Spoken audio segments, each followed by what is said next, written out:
जब तक मैं जिंदा हूं मुसलमानों को धर्म के आधार पर आरक्षण नहीं दिया जाएगा। कांग्रेस दलितों और ओबीसी का आरक्षण छीनकर मुसलमानों को दे देगी। कांग्रेस हिंदुओं की संपत्ति मुसलमानों में बांट देगी, गहने और मंगलसूत्र तक बांट देगी।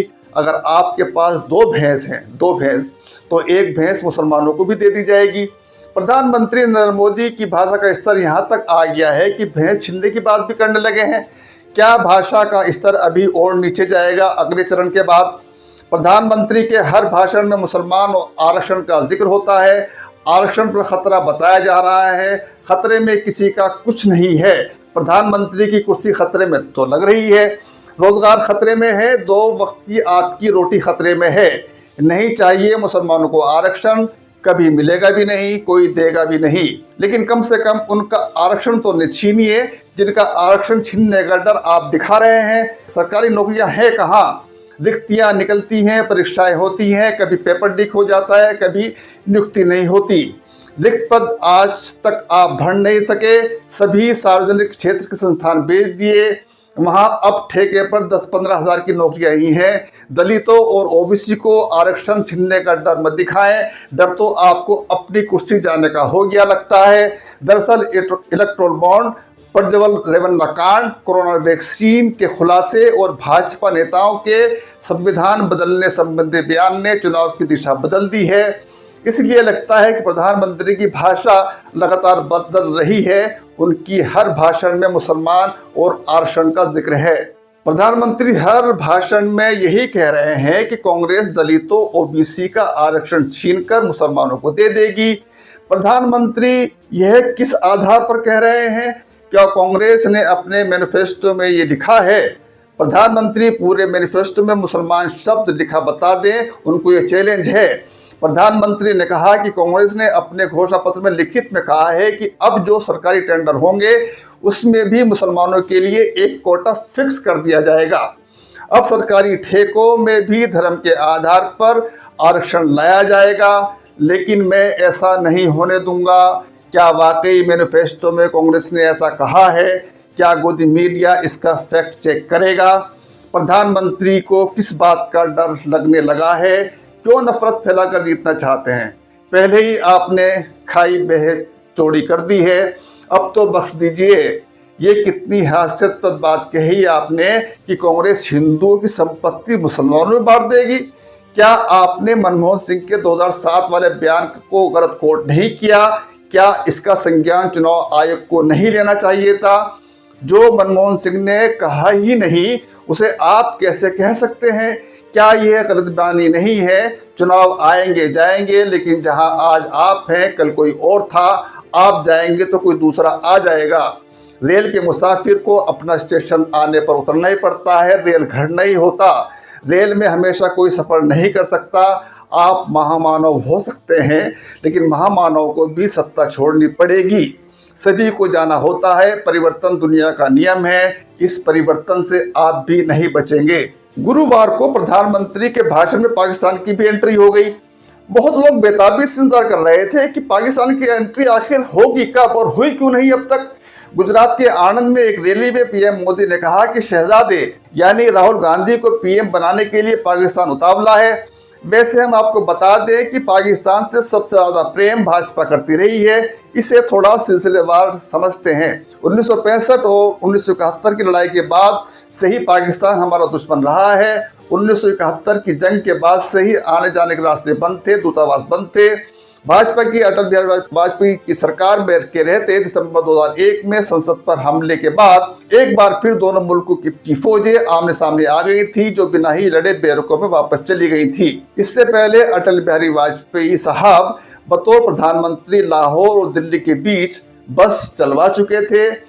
1978 में जनता पार्टी की सरकार में विदेश मंत्री रहे अटल बिहारी वाजपेयी ने ही दोनों देशों के बीच बंद पड़े रास्तों को खुलवाया था। इन्हीं अटल बिहारी वाजपेयी ने एक तानाशाह जनरल मुशर्रफ को आगरा बुलाया और लाहौर और दिल्ली के बीच चलने वाली बस को भी हरी झंडी दिखाई। लाल कृष्ण आडवाणी साहब कराची में जिन्ना की मज़ार पर मत्था टेकते हैं और जिन्ना को सेकुलर होने का सर्टिफिकेट बांट कर आ जाते हैं। नवाज शरीफ की दावत कौन खाकर आया था? सोचिए कौन खा कर आया था। ये पूरी दुनिया जानती है। भाजपा नेताओं का पाकिस्तान प्रेम कुछ अलग है, इसका आखिर कुछ तो राज होगा। मोदी जी को मुसलमान याद आ रहे हैं, आरक्षण याद आ रहा है, दलितों और ओबीसी का आरक्षण याद आ रहा है, संविधान याद आ रहा है। ये किसने कहा है कि अब की बार 400 सीटें दीजिए, संविधान बदल देंगे? ये भाजपा के सांसदों ने कहा। ये मेरठ से भाजपा के उम्मीदवार अरुण गोविल ने कहा। क्या प्रधानमंत्री नरेंद्र मोदी ने उनके खिलाफ कोई एक्शन लिया? प्रधानमंत्री को सब कुछ याद आ रहा है, बस मणिपुर याद नहीं आ रहा। उसको याद करना भी नहीं चाहते। 1 साल से मणिपुर में हिंसा जारी है, लेकिन प्रधानमंत्री मणिपुर का माँ भी बोलने के लिए तैयार नहीं है। मणिपुर हिंसा की जांच चल रही है। सीबीआई की जांच में एक काला सच सामने आया है, बेहद काला सच। ऐसा काला सच जो हर भारतीय को शर्मिंदा कर देगा। मणिपुर हिंसा के दौरान महिलाओं के नग्न करने और शारीरिक उत्पीड़न का सच सामने आया है। सीबीआई के आरोप पत्र में चुराचांदपुर की घटना के लिए 6 लोगों के साथ वहां मौजूद पुलिसकर्मियों पर सवाल उठाए गए हैं। अगर पुलिसकर्मी जानबूझकर गलती नहीं करते तो महिलाओं के साथ उपद्रवी बुरा सलूक नहीं कर पाते। पिछले साल जुलाई में मणिपुर के चुराचांदपुर जिले का एक वीडियो वायरल हुआ था, जिसमें सैकड़ों की भीड़ नग्न घुमा रही थी महिलाओं को। इस वीडियो पर देश के लोगों का गुस्सा छलक उठा था। अगर गुस्सा नहीं छलका था तो भाजपा नेताओं का नहीं छलका था, आज तक भी नहीं छलका है। सीबीआई के आरोप पत्र के अनुसार हिंसा के दौरान पीड़ित परिवार की 2 महिलाएं और 3 पुरुष के लोग जंगल की ओर भाग गए थे, मगर उपद्रवियों की नजर उन पर पड़ गई। मेतेई की भीड़ ने उन्हें पकड़ लिया और दोनों महिलाओं को पुरुषों से अलग ले गए। इस बीच मौके पर पुलिस की जिप्सी पहुंची तो भीड़ ने उन्हें छोड़ दिया। महिलाएं भागकर पुलिस जिप्सी में बैठ गईं, जहां पहले से ही पीड़ित परिवार के 2 लोगों ने शरण ले रखी थी। जिप्सी के अंदर सादी खाकी वर्दी पहने ड्राइवर समेत 2 पुलिसकर्मी मौजूद थे। इसके अलावा 3-4 पुलिसकर्मी बाहर भी खड़े हुए थे। पीड़ित परिवार पुलिस से जान बचाने की गुहार करता रहा, मगर उन्हें मदद नहीं मिली। इससे उलट जिप्सी के ड्राइवर ने गाड़ी को 1000 लोगों की हिंसक भीड़ के पास रोक दिया, जहां भीड़ एक को पीट रही थी। उपद्रवियों ने जिप्सी से खींचकर महिलाओं और एक पुरुष को निकाला। इस बीच पुलिसकर्मी पीड़ितों को भीड़ के साथ अकेला छोड़कर मौके से चले गए। भीड़ ने दोनों महिलाओं के कपड़े फाड़ दिए और पुरुष की पिटाई शुरू कर दी। सीबीआई के सामने एक चश्मदीद ने पूरी घटना की जानकारी दी। मोदी सरकार का महिला सुरक्षा का दावा तार तार हो गया। सीबीआई ने अपनी जांच में माना है कि अगर पुलिसकर्मी महानिष्पक्ष रहकर कार्रवाई करते तो महिलाओं के साथ बुरा बर्ताव नहीं होता। इस सवाल का जवाब मिलना ही चाहिए कि आखिर पहले चरण के मतदान के 11 दिन बाद क्यों आंकड़े अपडेट किए गए। दूसरे चरण का आंकड़ा भी 4 दिन के बाद जारी किया गया। इस पर विपक्ष ने सवाल उठाए हैं जो सही लगते हैं। आखिर क्या वजह है कि डिजिटल युग में मतदान के अंतिम आंकड़े 11 दिन बाद जारी किए गए? क्या चुनाव आयोग इतना सक्षम नहीं है कि वे मतदान के दूसरे दिन अंतिम आंकड़े जारी कर सके? क्या यह चुनाव आयोग की क्षमता पर सवाल नहीं है? इससे बड़ा सवाल यह है कि पहले और दूसरे चरण के प्रोविजनल और अंतिम मतदान प्रतिशत के आंकड़ों में लगभग 6% का फर्क क्यों है? देश के 2 पूर्व मुख्य चुनाव आयुक्तों ने मीडिया को बताया है कि 2014 के लोकसभा चुनाव में हर चुनावी चरण के बाद चुनाव आयोग में एक प्रेस कॉन्फ्रेंस की परंपरा थी, लेकिन 2014 के बाद यह परिपाटी और परंपरा खत्म हो गई। 2019 के लोकसभा चुनाव में तो किसी भी चरण में चुनाव आयोग की तरफ से कोई प्रेस वार्ता नहीं की गई। इसके अलावा चुनाव आयोग से जुड़े एक दूसरे चुनाव अधिकारी ने बताया कि 24 से 48 घंटे के अंदर वोटिंग प्रतिशत के अंतिम आंकड़े आ जाते थे, लेकिन इस बार बहुत देर हुई है। यह देरी ही विपक्षी दलों के साथ ही आम आदमी को भी परेशान कर रही है। विपक्ष ने मतदान प्रतिशत के जारी करने में हुई देरी और फर्क पर सवाल खड़ा किया है और फेरबदल की आशंका जाहिर की है।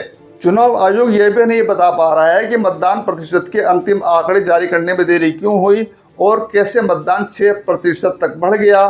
चुनाव आयोग ने मंगलवार को जानकारी देते हुए बताया कि लोकसभा चुनाव के पहले चरण में 1.4% और दूसरे चरण में 66.71% मतदान दर्ज किया गया है।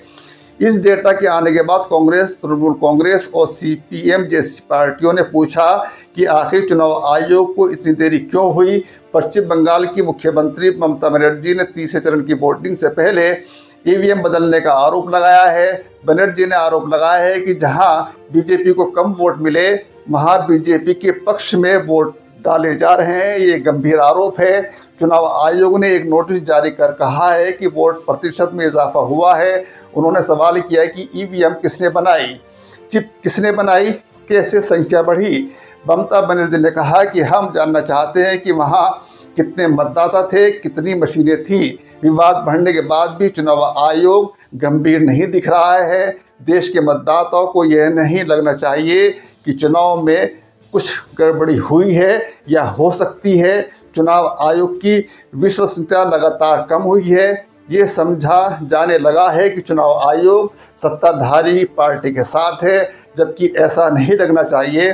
कभी वक्त था कि चुनाव आयोग की गरिमा हुआ करती थी, वह निष्पक्ष रहता था, वैसा नहीं लगता था कि वह पक्षपात कर रहा है। चुनाव आयोग सत्ताधारी नेता के गलत बयानों का संज्ञान नहीं लेता, लेकिन विपक्ष के नेताओं के बयानों का तुरंत संज्ञान ले लेता है। आखिर ऐसा क्यों है? ममता बनर्जी का यह भी दावा है कि 19 लाख ईवीएम मशीनें लंबे समय से गायब हैं। उन्होंने कहा है कि ईवीएम बदले जा रहे हैं। बनर्जी ने कहा कि उन्हें शक है आयोग लोगों का संदेह दूर करे, आयोग की निष्पक्षता से काम करना चाहिए। ममता बनर्जी ने कहा कि सच तो बताया ही जाना चाहिए, धोखाधड़ी हुई है या नहीं इसकी जांच होनी चाहिए।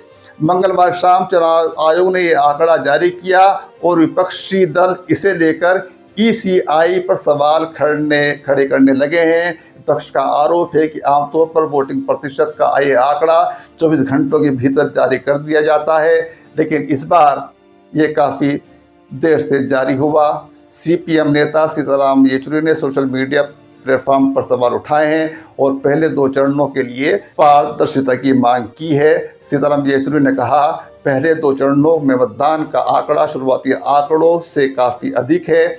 उन्होंने पूछा, प्रत्येक संसदीय क्षेत्र में मतदाताओं की पूरी संख्या क्यों नहीं बताई जाती? जब तक ये आंकड़ा ज्ञात न हो आंकड़ा निरर्थक है। वे बोले, नतीजों में हेरफेर की आशंका बनी हुई है क्योंकि गिनती के समय कुल मतदाता संख्या में बदलाव किया जा सकता है। 2014 के प्रत्येक निर्वाचन क्षेत्र में मतदाताओं की कुल संख्या हमेशा ईसीआई के वेबसाइट पर उपलब्ध थी। ईसीआई को पारदर्शी होना चाहिए और इस डेटा को बाहर रखना चाहिए। क्या चुनाव आयोग विपक्षी दलों की मांग को मानेगा? क्या चुनाव आयोग ने जो फेरबदल किया है आंकड़ों में प्रतिशत क्यों बढ़ाया गया है, क्या इसकी जांच करेगा और इसकी सफाई देगा? मुश्किल है।